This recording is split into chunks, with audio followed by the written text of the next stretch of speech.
Mula sa pagpapakilig, pagsusulong naman ng proteksyon ng mga bata ang bagong misyon ng Team Barda. Si David Licauco busy rin sa campus tour ng Pulang Araw. Makichika kay Nelson Canlas. You are so much more than that.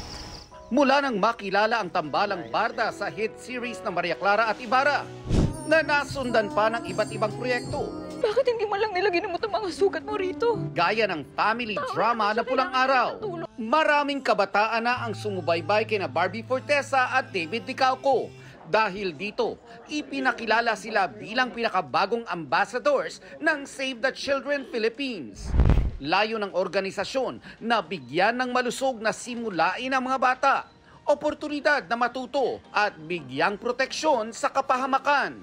For them to notice my work and para ma-realize nila na karapat-dapat akong i-represent yung organization nila is such a big deal for me as an actress. Siyempre dati, ang pangarap ko dati maging artista, kaya maging basketball player. I think now na I'm in this, I have this platform.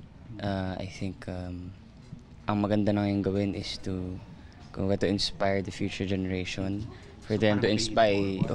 Dumalo rin sa signing si GMA Network Incorporated Senior Vice President, Attorney Annette Gozon Valdez at iba pang opisyal ng GMA Network.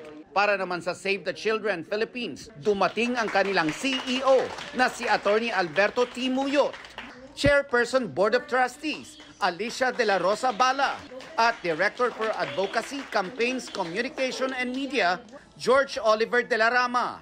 We are very honored that Save the Children chose GMA to be their partner. They're such an illustrious organization worldwide, and they really advocate the rights and welfare of children, which we also fully support in GMA. They really are very good role models for children and for young people. And makikita mo talaga yung commitment nila to promote yung rights and welfare of children. So we want to thank GMA and Sparkle for allowing us or giving us this opportunity to have them as our ambassadors. Samantala, nakasama naman ni David si Jay Ortega sa Miriam College kanina. Dinalaw ng magkababatang Hiroshi at Akio ang mga estudyante sa kauna-unahang stop ng Pulang Araw Campus Tour.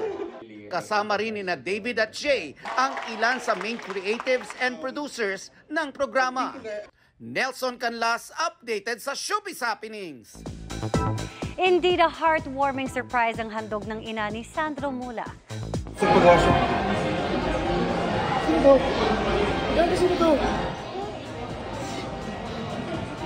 Baka sa mukha ni Sandro ang tuwa at gulat ng muling makasama ang kanyang mommy Edith.